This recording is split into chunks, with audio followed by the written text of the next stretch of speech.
మహాశివరాత్రి యొక్క ప్రత్యేకత ఏమిటి? ఆ రోజు ఎందుకు జాగారం చేయాలి?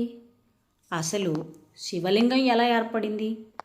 నాసా సైంటిస్టులు ఎందుకు భారతదేశంలోని జ్యోతిర్లింగాలపై రీసెర్చ్ చేస్తున్నారు? అసలు మహాశివరాత్రి రోజు జరిగేటటువంటి అద్భుతం ఏంటి? శివలింగం వెనుక ఉన్నటువంటి సైన్స్ ఏంటి? వీటి గురించి చాలా క్లుప్తంగా నేను వివరించడానికి ప్రయత్నిస్తాను. భూమి, చంద్రుడు, కొన్ని గ్రహాలు ఒకే అలైన్మెంట్ అంటే ఒకే సరళ రేఖపైకి వచ్చి కొంత సమయం అలానే ఉన్నప్పుడు దానిని సైంటిస్టులు జీరో అలైన్మెంట్ టైం అంటారు. ఆ సమయంలో శివలింగం అనేది ఏర్పడుతుంది. దీని గురించి ఇంకా వివరంగా చెప్తాను.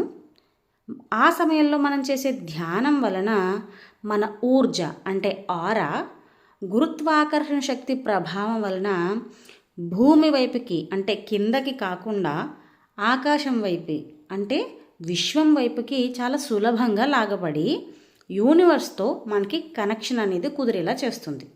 అందుకే శివుడు ధ్యాన ముద్రలో ఉన్నట్టు మన పురాణాల్లో వర్ణించారు. దీని వలన మనం విశ్వంతో కనెక్ట్ అవుతాం.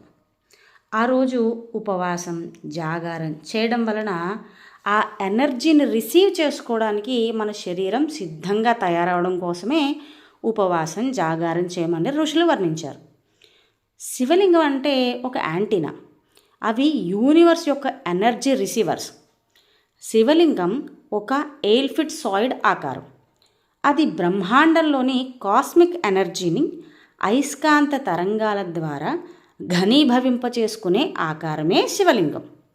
టోరస్ ఫీల్డ్ సిస్టమ్ అనేది మన పురాతన కాలంలోనే ఋషులు శివలింగాలలో ఉన్న రహస్యాలని మనకి తెలియజేయడం కోసం ఎప్పుడో దీనిని అభివర్ణించారు.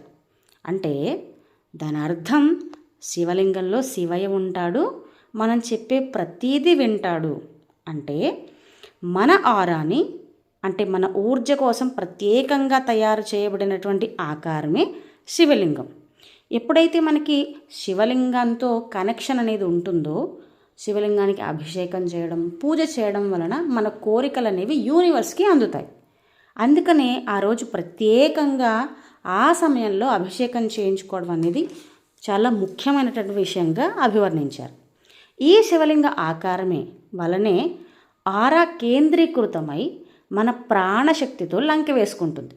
దాని అర్థం క్వాంటమ్ థియరీలో క్వాంటమ్ ఎంటాంగిల్ సిద్ధాంతం ప్రకారం ఒక శివలింగంలో ఉండే వైబ్రేషన్స్ విశ్వంలో మరెక్కడో మూలకు కనెక్ట్ అయి ఉంటాయి. శివాలయాలు అంటే